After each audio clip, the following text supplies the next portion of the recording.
Oh.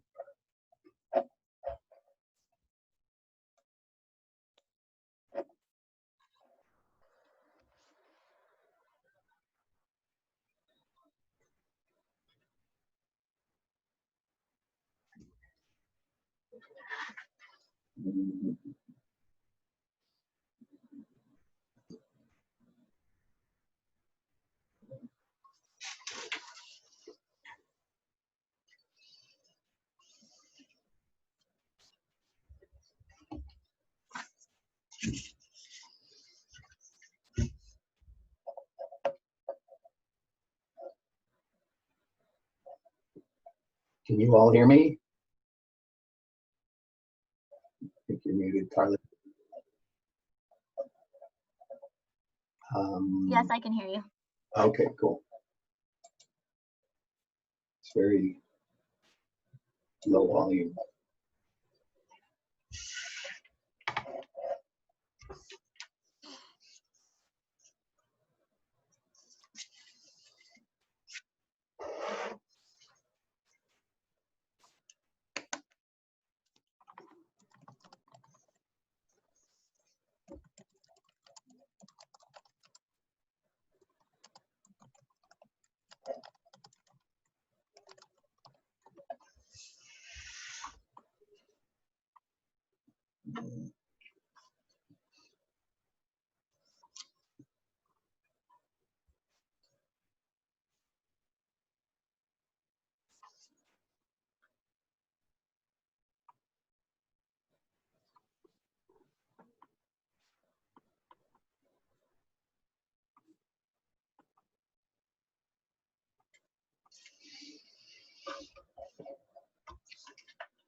All right, it's 9:30. Can you all hear me okay? Yes. Okay, well, good morning, everybody. Thanks for joining us. I'm not sure who's on here, but I see most of our team. I see Ray's here and several others, so thank you. I appreciate it. Want to start with a couple of things. Just letting you know, we're recording this as well. These meetings from now on, they'll be recorded for our team members that aren't here on the days that we hold them. They're welcome to go back, and it may help to figure out how to look at them. We can certainly help you with that as well. And for starters, I just want to chat a little bit about the kind of our soft opening on Monday, and I appreciate everybody's effort in making that happen. I know that we're making some changes each week, and it seemed like it went fairly well on Monday. I got a bit of feedback from Carly and her team.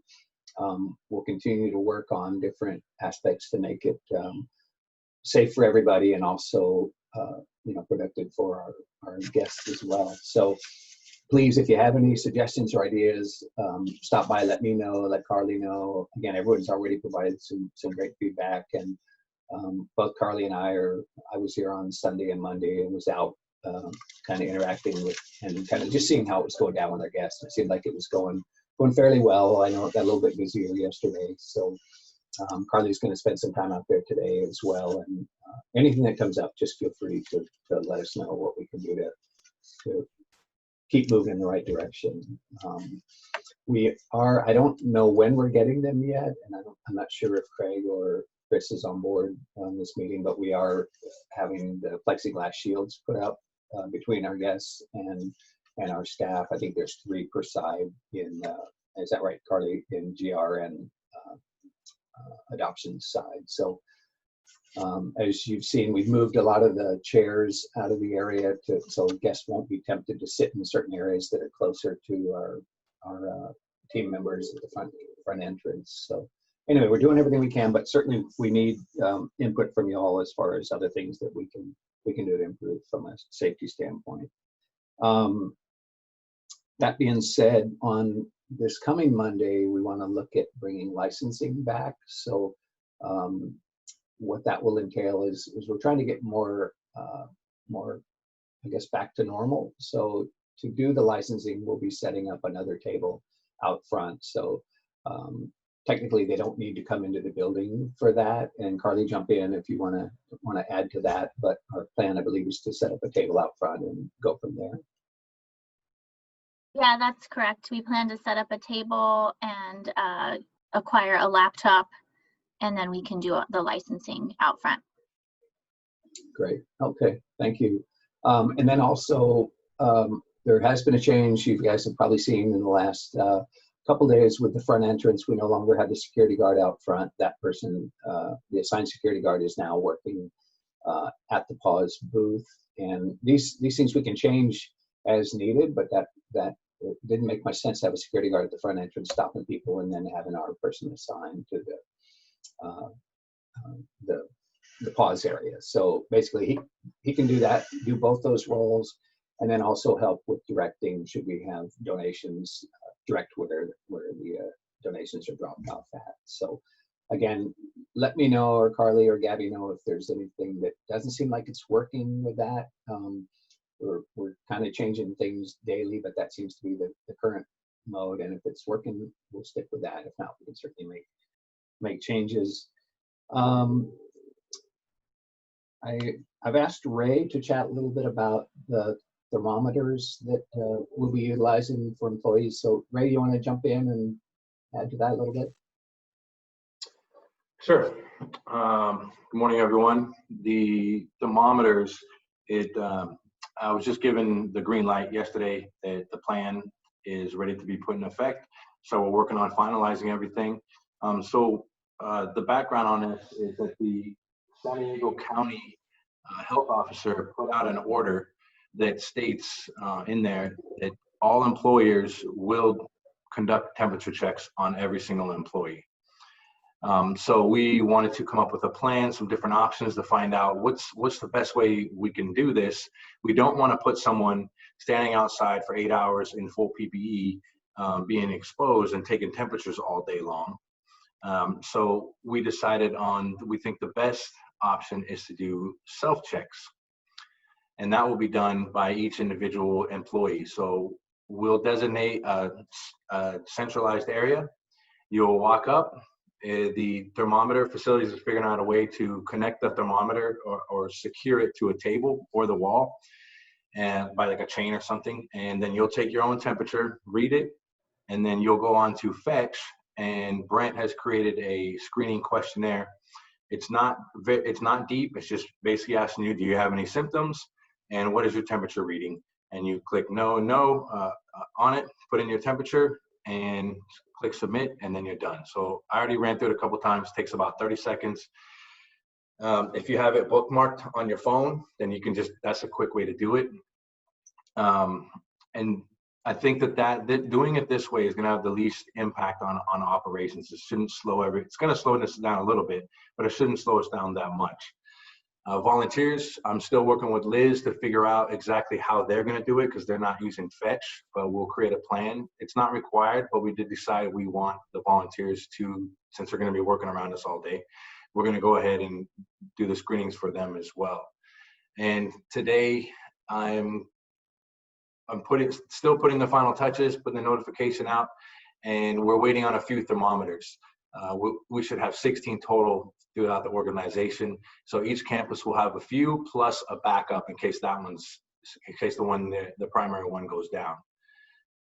So it's going to be pretty easy. Walk up, take your temperature, fill out the questionnaire, and then go to work. If you check yes to anything, or if your temperature is over 100.4, then when you put it into Fetch, it'll automatically notify HR support. So we'll get notified, and then we'll take action. We'll contact you. And then you should contact your supervisor and not enter the building. And then your supervisor obviously will contact us. We'll figure out what the plan is with you and discuss it with that individual and find out, okay, do we need to send them home or what do we need to do? And I think that's about it right now. I'll be sending out communication with instructions and laying the whole plan out for everybody so it's easy to understand to every employee. And we're hoping to roll it out. Well, I guess as soon as we get the thermometers and as soon as facilities can put them up, we'll be ready to rock and roll. That's about it. Does anybody have any questions about it? Yeah, I do, Ray. Good morning. I wanted to ask, what are your recommendations with limiting the amount of risk of exposure since everyone is going to be touching the same thermometer throughout the day for multiple days? Yeah, so each thermometer station, each screening station is going to have sanitation there. So we haven't decided exactly what facilities can get for us or what we can exactly get, but it's most likely going to be the alcohol swabs. We'll have hand sanitizer right next to it. So yeah, thanks for bringing that up. Each and every person, after you use it, you're going to have to wipe it down and sanitize it. We want to put the easiest way to do it. Maybe that's paper towel or the alcohol towels. And most likely that's going to be it, but I'm not sure. But yeah, we do have a plan. We're formulating a plan to make sure it gets sanitized for each and every person. And then one thing I forgot to mention, if let's say if you show up to work and you forgot your phone, or if let's say if the thermometer is damaged and it's not working and you can't get to a thermometer, that's okay. The county order does say if a thermometer is not available, you can just do the questionnaire. So employees, staff doesn't need to worry about, oh, I can't find the thermometer, I better not go to work. Just go ahead and put it in, let your supervisor know, hey, I couldn't take my check this morning. And it won't be that big of a deal because we still have it recorded. And the one thing I would like to add, thank you, Ray, is that if employees have thermometers at their house, they can check their temperature before coming in. They still need to record that information into Fetch, but they don't have to use the thermometer that we provide. We just want to provide thermometers in case people don't have that at home. Great. Okay. So Ray, just one question. We did have them set up a couple days ago, and it's my understanding we were going to receive whatever process to move forward on it. So at this point, we've taken them back down just because we wanted to wait until we got all the information. So we can have them installed today. What would be our next step then? We'll put hands washing sanitizer, whatever we need that with them. Yeah, if Keith if Keith already knows how he wants to connect it and set up the station and secure it, then by all means, you have the thermometers, go ahead, set them up and put up the sanitation next to it. If you're ready to go, we can go ahead and begin that. But we can't officially roll it out because I just found out this morning Brent has a couple tweaks he needs to make to the questionnaire. So they can still take their temperature, they just won't be able to put in the questionnaire. There'll be no tracking of it until we officially roll it out. Okay, then maybe it's best just to wait until we get the Fetch set up and everything in place. That might be less confusing. Yeah, most likely. Yeah, okay. All right, well, thanks for that, appreciate it. Let's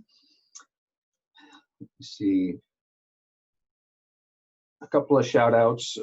If Keith is in the background here, Keith, thanks for taking care of the graffiti on the back wall on the highway side of the building.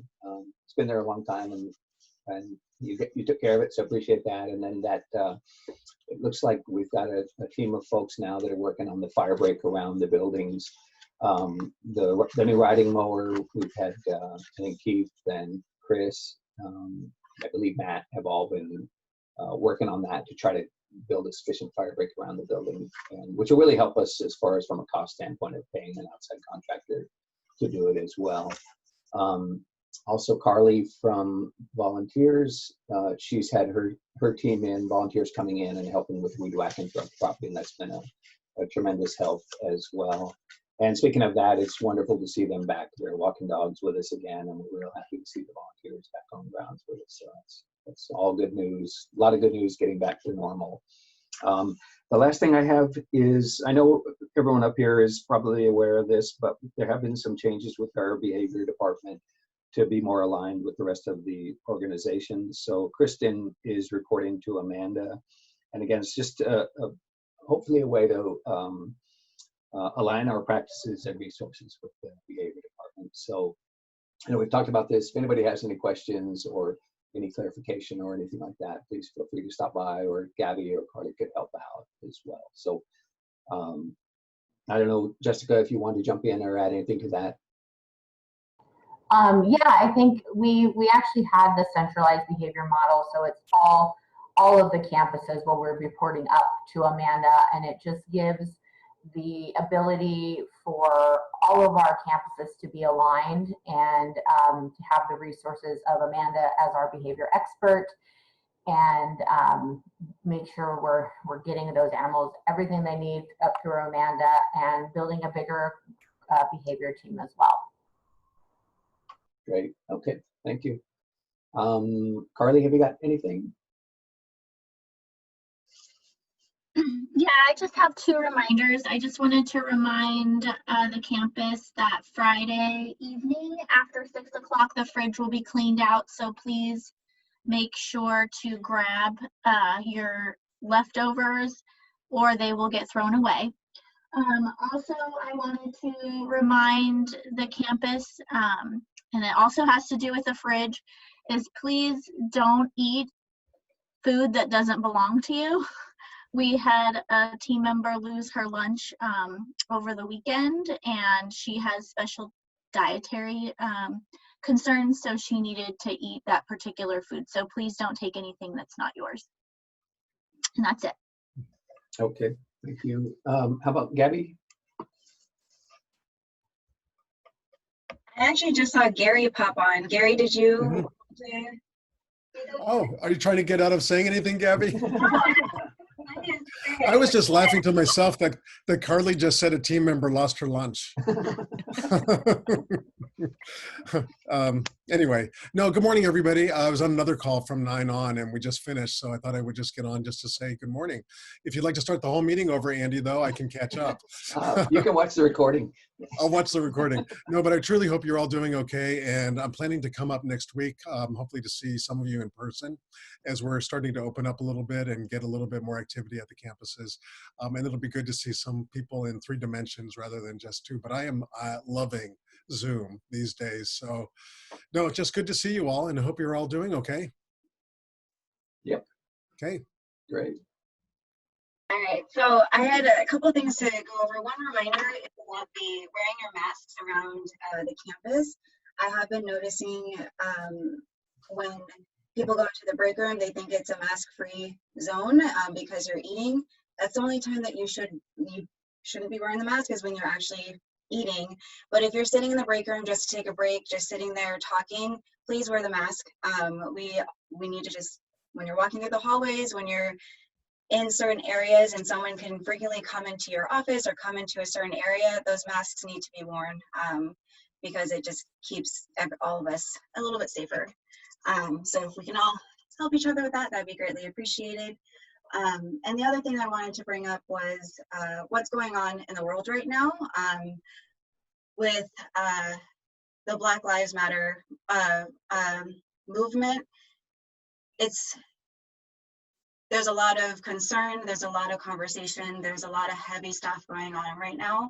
And just a reminder to check in with your coworkers, your colleagues, and because you're not sure how it's affecting each individual and their families and friends. So just to check in with each other, have a moment to decompress and just be there for one another, because that's going to be the best way that we can support each other.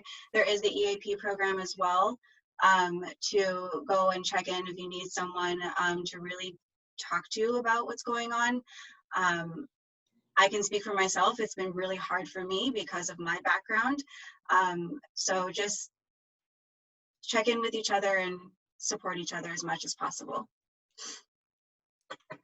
Thank you, Gabby, for saying that. Sorry I cut you off, Andy, but I just wanted to say also that this is a really hard time for this entire world, and we didn't expect things to get worse after COVID and during COVID, but here we are, and it's actually worse. So thank you for bringing that up. And Tina, I'm going to actually, I think you might want to lift the curtain off of the DEI group, if you would, and let staff know that it exists. I know that Dr. Barber contacted me yesterday asking if we had a group at San Diego Humane that was concentrated on making the world a better place with inclusion and equality and diversity. And to my delight, I could tell him, yes, meet Tina, because she heads that group up. Do you have any comments? Yeah, I do. And thank you very much. And I really appreciate you bringing that up, Gabby. That has been looming on our minds. And we've been working internally as a group because we wanted to just make a better difference in the organization and being able to be a grassroots organization and committee where we identify areas where we find a need and we just address it, whether that be through our recruitment processes for staff or volunteers, and making them feel included in what we do. So we are very thoughtful, and we've been working through this process for the last, I don't know, about 9 months or so. But recently we have been moving forward with trying to share what we do with the organization, and then COVID happened. But with that, though, we have been talking very often about how do we help support employees, and we're in the midst of actually sending out a communication to all employees, reaching out and seeing how we can lend support. And so this goes beyond EE. These are people and team members from our organization that have an interest to be able to be there for each other, and only in addition to EAP, they have colleagues that they can reach out to. And so we are going to be sending out a communication to all employees and reaching out specifically to those of color and seeing how we can help support each other. And so I'm so glad that you brought that up. So that is actually going to be coming out very shortly.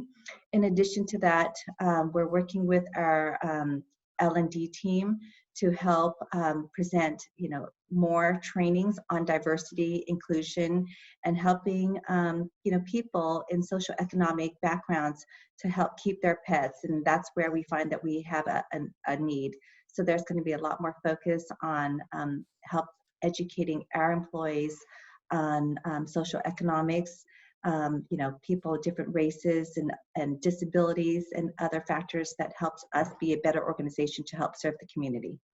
Mm-hmm. Great. Okay. Well, thank you, Tina, and thanks, Gabby. We should appreciate it.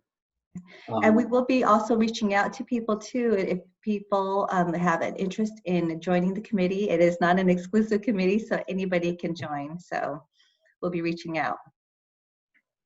Okay. Thank you, Tina. Anybody from HLE on board from the campus? If not, we can, how about medical? Is Dr. Hauser with us this morning? It did also look like Rhea wanted to give a data giving update from the chat. Rhea, are you on? Yes, hi everybody. Just a quick update. I checked this morning. We are officially at $35,127 that we've raised for Day of Giving peer-to-peer so far. So awesome job. And we have 259 participants, which is great. And I wanted to speak to, along the same lines of what Gabby and Tina were talking about, You may have noticed that we've been a little quiet on Team DOG. We wanted to honor everything that's going on right now, so we postponed our scheduled communications for this week. You should start to see things, I think, today, but we wanted to encourage everyone, do what feels right to you. If it doesn't feel good to send out communication over social media to ask for donations, by all means, don't feel like you have to. You know, we support you and we want you to do what feels right for you. So I just wanted to let you all know that.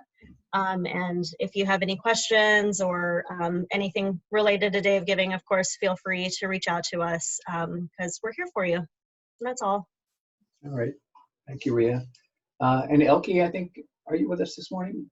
I'm right here. Yep. Hi, how are you? Good. Good. So it is Wellness Wednesday. So just a reminder that Laura's been sending out weekly emails that kind of give you some tips on keeping well. Those could be physical, mental. Some of them are directing you to Grokr, but also taking you outside of Grokr. So I do recommend reading those when they come out on Wednesday. But also today is Global Running Day. It's actually a really cool thing where you can pledge to run with people all over the world. So if you go to the website at globalrunningday.org, you see like a little ticker running across the screen and it said like Michelle just pledged to run 5 miles from California, but then it has somebody from like the Arab Emirates to you know, Australia. So it really is kind of a really cool movement to bring people together and to get them moving. You'll see different challenges, social media challenges and stuff on there. And really, I think it's like run a mile, pledge you're going to run a mile, come back and make note that you ran your mile. It's 166 countries are involved, and right now about 27,000 people have pledged to run. So I just thought it was a really cool way to kind of get involved with people from all over the world, and of course, staying healthy. So I recommend going there. I'll post something on Facebook too. Okay, excellent. Thank you. Bill, I think you have a short HLE update, you said? Hi, good morning. Yeah, I just wanted to let you know, because the Escondido campus is obviously affected by one of the pet stores that's in the city of Escondido. The issue that's been happening is the way the law is currently written, if the pet store owners work with a rescue that has a cooperative agreement with a public or private shelter in California, they can legally import puppies from outside the state, more than likely from puppy mills, right? So they recently, our HLE team in Escondido cited quite a bit up at the pet store in Escondido, as well as the one in Santee, and they did not have a valid cooperative agreement. Lo and behold, they snookered Ramona Humane Society into entering an agreement, but that was revoked this morning, maybe an hour ago. So we'll be back to being able to cite. So I just wanted to give you a heads up, because sometimes it's frustrating when it looks like, you know, we're not doing enough to stop this, but we're doing everything we can under the current law. So just want to give a shout out to the HLE team in Escondido for their hard work on that, and appreciate it very much. So that's where we're at. Thank you. All right, thank you, Bill. Anybody have anything else? I think that's all we've got on our agenda. All right, well, thank you all. Appreciate it. Thank you all. Good seeing you guys. Bye, guys. Thank you.